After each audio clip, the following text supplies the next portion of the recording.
ran into an old friend the other day. I can't forget what she said. You gotta live young. Hey everyone, welcome back to Dear Sybersue. Today's topic is opposites attract, but can they stay together?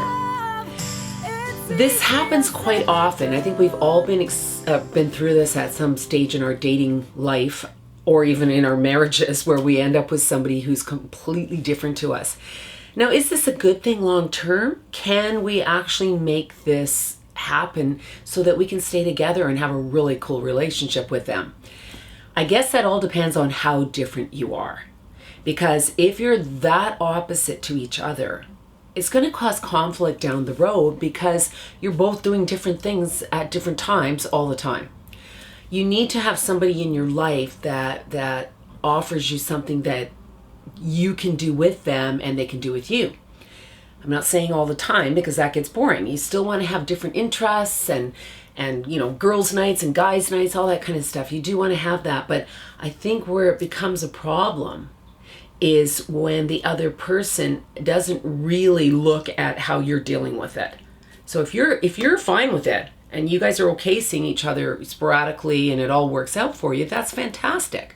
But if you're so different that it's becoming a problem and it's taking over who you are because you're getting bummed out about it, that you're with somebody in a committed situation but you're not really with them, this can cause a lot of self-esteem issues over time.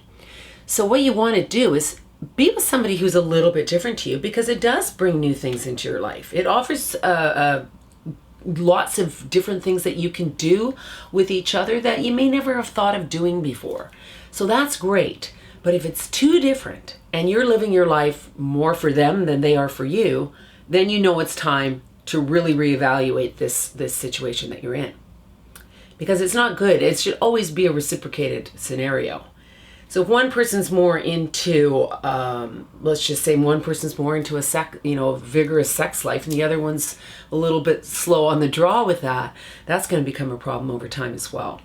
So you really want to be with somebody that the majority of the things you do together, the things you think about, your values, your morals, where you want to be in your future, all those things need to be pretty much on par with each other, or you're going to have this teeter-totter effect all the time in your relationship, and it'll just cause problems. So it's really good to be with somebody that can offer new things to you, but you want to make sure that it's not just all their new things and they're not doing things that you want to do as well, or that you're living completely separate, because that's not healthy.